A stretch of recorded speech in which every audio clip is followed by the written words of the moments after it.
Selamat siang semuanya, apa kabar hari ini? Sehat?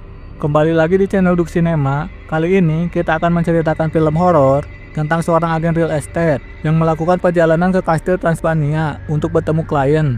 Namun, hal-hal mistis mulai terjadi. Film ini merupakan adaptasi tidak resmi dari novel Dracula. Langsung saja kita bahas alur cerita filmnya yang berjudul Nosferatu yang dirilis pada tahun 2024. Langit kelabu menggantung di atas kota Wisburg, membayangi atap-atap rumah tua dengan aura suram. Di jendela kamar lantai atas, Elin berdiri mematung. Tatapannya kosong mengarah keluar. Di dalam hatinya, sepi tak bertepi, merajam perlahan. Dengan suara nyaris tak terdengar, ia berdoa. Bukan pada Tuhan, tapi pada sesuatu yang lebih tua, lebih gelap, agar kesepiannya menghilang. Doa itu entah bagaimana dijawab.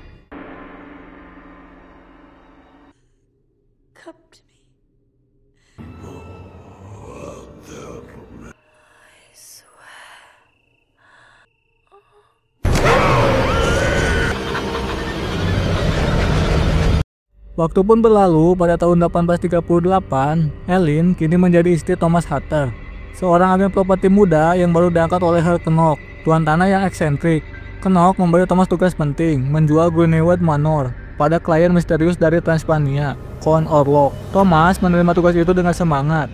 Namun, Elin yang sering diganggu mimpi buruk, memohon agar ia tidak pergi. Ia bermimpi menikah dengan kematian, dan wajah itu, wajah yang bukan manusia, terus menghantuinya. Thomas tertawa kecil, mencium kening Elin lalu berangkat.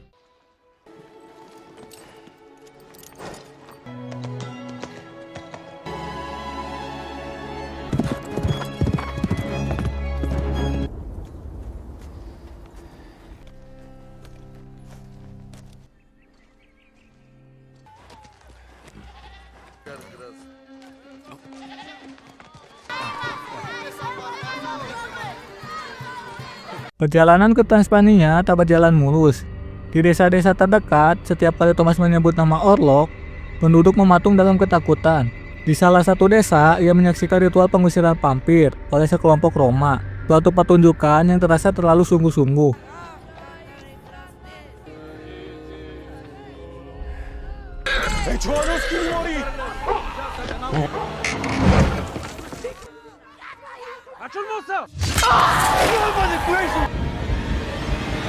Keesokan harinya, desa itu sepi, kudanya hilang. Sebuah kereta tanpa kusir muncul dari kabut, menjemputnya menuju kastil di puncak tebing.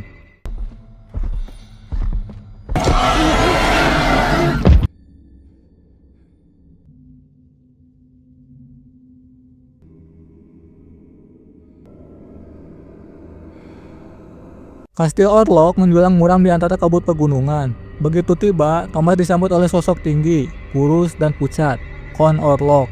Gerak-geriknya kaku, matanya cekung seperti liang kubur. Di ruang makan, Thomas terluka oleh pisau saat memotong roti. Orlok yang mencium bau darah membeku, lalu mendekat dengan cepat. Tatapan matanya menembus Thomas. Malam itu, Thomas pun pingsan dengan bekas luka menggurat di dadanya.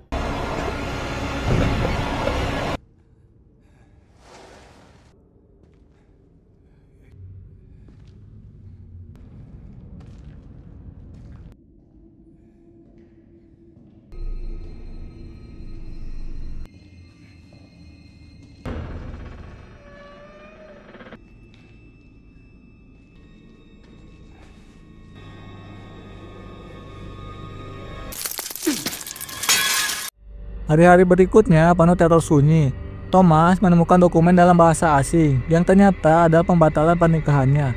Orlok menandatanganinya dengan darah. Thomas akhirnya menyadari dirinya tak lebih dari alat untuk membawa Orlok ke Wisburg, dan Elin adalah tujuannya. Ia mencoba membunuh sang vampir saat tertidur di dalam peti mati, namun gagal.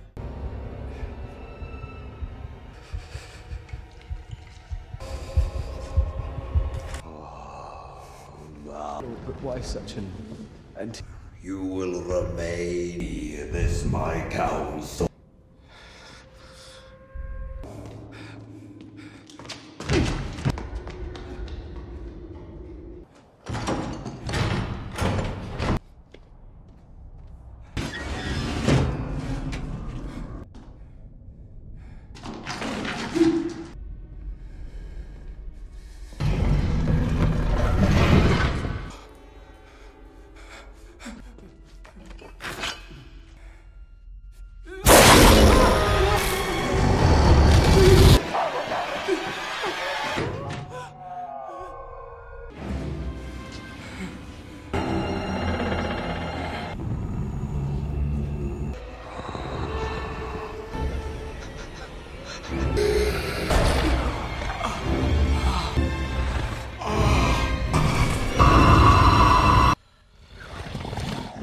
Dalam pelariannya, Thomas jatuh ke sungai dan diselamatkan oleh sekelompok biarawati ortodoks. Di sanalah ia mengetahui bahwa Orlok adalah seorang Solomonad, penyihir kuno yang telah mengorbankan jiwanya kepada iblis untuk kehidupan yang abadi.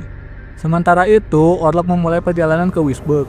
Ia berlayar dalam kapal kargo, membawa peti mati dan tikus pembawa wabah. Kru kapal mati satu persatu dalam kondisi mengenaskan. Ketika kapal tiba di pelabuhan Wisburg tanpa satupun awak, dan seorang pun menduga bahwa kematian baru saja masuk ke kota. Angin berubah di Wisburg, kabut pelabuhan menebal, dan kapal tanpa awak, hitam, sunyi, dan berlumur bau kematian, berlabuh di dermaga. Para buruh pelabuhan menemukannya kosong, hanya dipenuhi peti kayu dan kegelapan pekat yang menolak dijelaskan. Tak ada yang menyadari Kon Orlok telah tiba, dan bersamanya kematian mengikuti. Roger lives. I have silence, dog. Me nothing. I know. The bells of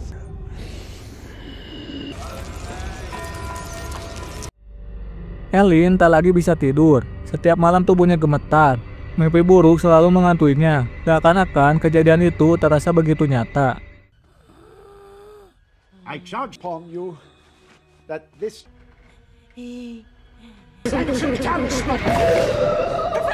voice. Impart your speech unto me. Blood. Everyone will cry. You are promising. Thomas akhirnya kembali ke Wisburg. Tubuhnya lemah dan jiwanya terguncang. Ia mencari Elin dan untuk pertama kalinya melihat dengan matanya sendiri betapa kota telah berubah. Wabah melanda cepat dan brutal. Rumah-rumah dikunci dari dalam. Gerobak mayat beriringan di jalan sempit. Di sisi lain kota, Knock telah kehilangan akalnya. Di penjara, ia meracau tentang Tuan yang akan membawa dunia baru. Ia merobek tubuh seekor domba dan memakan dagingnya mentah-mentah, tertawa di tengah genangan darah. Oh, what he covets, And his curse have forsaken.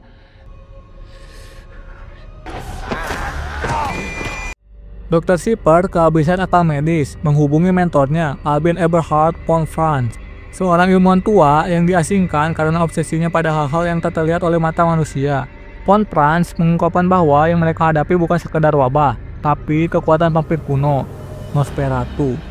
Pada malam berikutnya, Orlok muncul di kamar Elin. Ia berdiri di sudut ruangan, hanya matanya yang menyala dalam kegelapan. Ia tidak menyerang. Ia berbicara datar dan mengerikan bahwa Elin adalah takdirnya, bahwa ia telah mendengar doa dari masa kecilnya. Ia memberinya 3 malam untuk menyerah secara sukarela. Jika tidak, Thomas akan mati dan seluruh kota ini akan hancur. our force. I will leave you free now. You revel in my You suffer me to till you bid me come.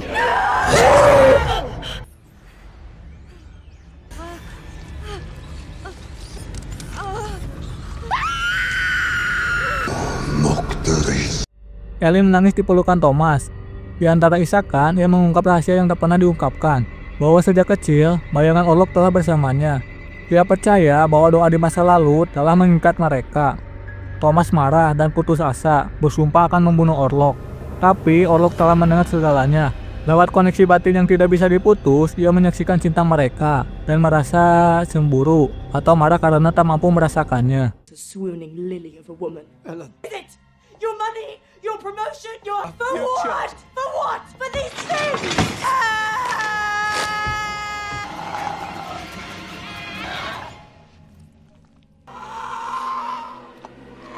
Just Dr. Sears. I promise. I promise. Yes. Yes. Kiss my heart. My...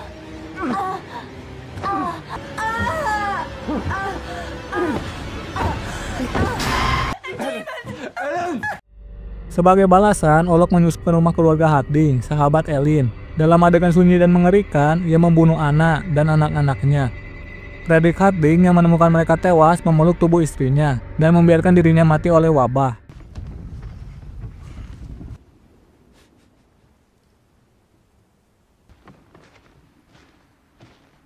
We must speak with him. More will be taken with every change of wind. That dragon from this place! It doesn't concern you, Thomas.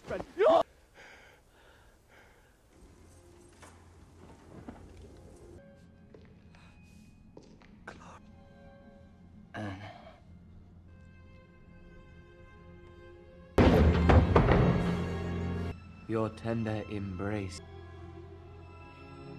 Too late. Langit Wisburg semakin suram, tak ada burung berkicau. Hanya lonceng kematian yang terus berdentang dari gereja tua. Elin duduk sendirian di kamarnya, menatap jendela yang terbuka pada malam yang dingin. Ia telah memutuskan, dunia ini bisa diselamatkan jika ia membiarkan dirinya menjadi pintu yang tertutup rapat bagi iblis. Ia menulis surat kepada Thomas, penuh kata-kata perpisahan yang manis dan pedih. Lalu ia menatap ke arah tempat tidur dan menunggu. Sementara itu, Thomas bersama Dr. Sipers dan Von Franz menyerbu Gunaward Manor, yakin Orlok bersembunyi di sana. Tapi tempat itu kosong, hanya dihuni Kenok yang kini tidur mati di dalam peti mati seperti tuannya. Mereka membunuh Kenok dengan pasak kayu, hanya untuk menyadari bahwa semuanya sudah terlambat.